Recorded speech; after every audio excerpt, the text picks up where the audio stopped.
Investir en bourse nécessite de connaître des subtilités que l'on n'imagine pas forcément de prime abord. Sachez en effet qu'il existe pour l'investisseur particulier plusieurs moyens de détenir des titres vifs. Découvrez notre focus sur les différentes options qui s'offrent à l'actionnaire et nos explications pour choisir le type de détention le plus adapté à sa situation. Retrouvez dans cet article quelles sont les spécificités ainsi que les avantages et inconvénients d'une détention d'actions au nominatif. Le titre au porteur, seul l'intermédiaire financier connaît le nom de l'investisseur. L'investisseur qui achète des actions via un compte titre ou un PEA qu'il a ouvert auprès d'un intermédiaire financier tel qu'un courtier ou une banque détient généralement ces titres au porteur. Cela signifie que seul l'intermédiaire financier connaît l'identité de l'actionnaire. Ce dernier reste donc anonyme auprès de la société dont il détient les titres. Pour être connu de la société émettrice des titres qu'il possède, l'investisseur peut demander à inscrire ses titres au nominatif. Plusieurs possibilités sont alors à envisager. Le nominatif pur,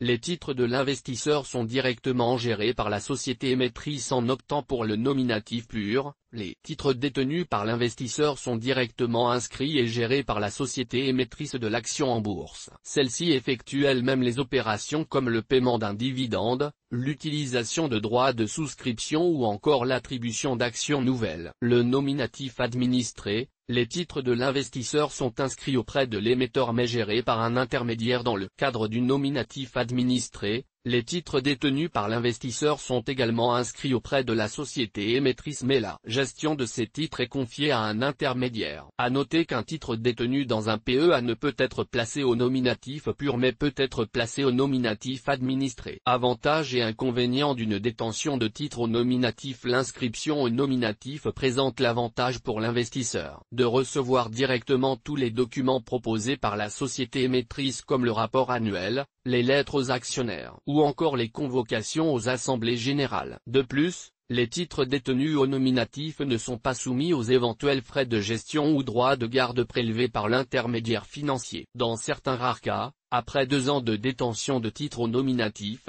l'actionnaire peut bénéficier d'un droit de vote double ou de dividende majoré. Cependant, l'inscription au nominatif a l'inconvénient d'engendrer pour l'investisseur une multiplication de comptes, un compte par société détenue, ce qui complexifie la gestion pour les investisseurs les plus actifs ou pour la réalisation des déclarations de revenus. En outre, les frais de transaction à l'achat et à la vente sont souvent plus élevés que ceux proposés par la plupart des courtiers ou banques en ligne. Le nominatif peut donc s'avérer surtout intéressant pour un actionnaire qui détient un nombre conséquent de titres d'une société qu'il souhaite conserver sur le long terme. Toutes nos informations sont, par nature, génériques. Elles ne tiennent pas compte de votre situation personnelle et ne constituent en aucune façon des recommandations personnalisées en vue de la réalisation de transactions et ne peuvent être assimilées à une prestation de conseil en investissement financier, ni à une incitation quelconque à acheter ou vendre des instruments financiers. Le lecteur est seul responsable de l'utilisation de l'information fournie, sans qu'aucun recours contre la société éditrice de Café de la Bourse, comme ne soit possible. La responsabilité de la société éditrice de Café de la Bourse, comme ne pourra en aucun cas être engagée en cas d'erreur, d'omission ou d'investissement inopportun.